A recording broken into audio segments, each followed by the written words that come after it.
Lo sviluppo è sostenibile quando soddisfa le esigenze del presente senza compromettere la possibilità delle future generazioni di soddisfare il proprio. Con Agenda 2030 il mondo si è dato un programma di azione ambizioso di lotta al cambiamento climatico, di riduzione del consumo dell'energia, del suolo, di lotta alle disuguaglianze e alla povertà estrema. Le università sono il luogo ideale per affrontare queste sfide e per promuovere il cambiamento. L'Università di Catania è impegnata quindi nella didattica per formare le nuove generazioni, i nuovi leader del cambiamento, nella ricerca per sviluppare nuove soluzioni tecniche a disposizione del territorio, con il trasferimento tecnologico per mettere a disposizione le nostre competenze per i decisori pubblici e naturalmente anche con l'attività interna. L'attività interna che è legata a una autoproduzione di gran parte del proprio fabbisogno energetico con i pannelli fotovoltaici installati sui nostri impianti, sui nostri edifici, contribuendo per il 90% al trasporto urbano dei nostri studenti, con una raccolta differenziata e una lotta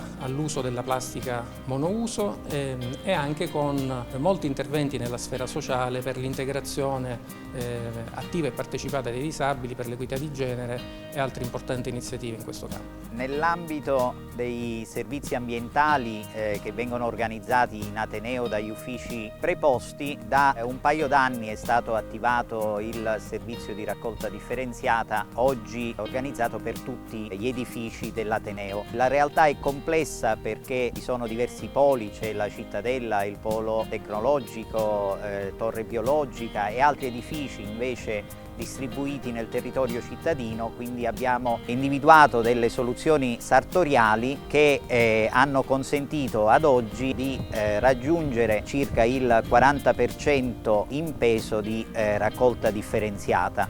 Questo vuol dire che l'Università di Catania oggi ha raggiunto quelli che sono degli obiettivi ancora migliorabili, ma che di fatto portano avanti anche la raccolta differenziata a livello comunale e quindi si evita che delle frazioni recuperabili come carta, plastica, organico vadano nell'indifferenziato e che poi non vengano recuperati. Quindi oggi possiamo dire che ogni componente dell'università sta facendo la sua parte, quindi gli uffici che hanno organizzato il servizio, gli utenti dell'università, sia studenti che docenti che personale tecnico amministrativo, e ovviamente si spera che questi risultati vadano sempre a migliorare.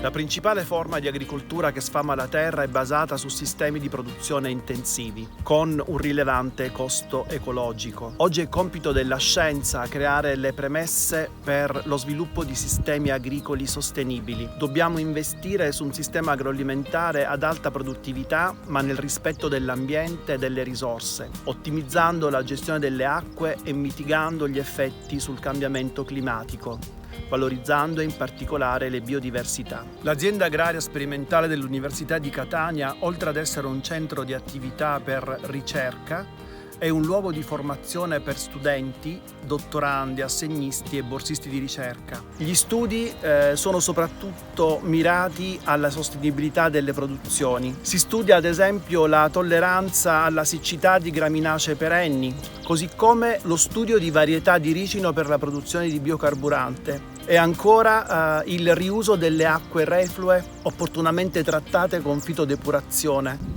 L'agricoltura è il termometro più evidente del cambiamento climatico. Numerose sono le variabili all'interno di questa partita che dovranno essere affrontate.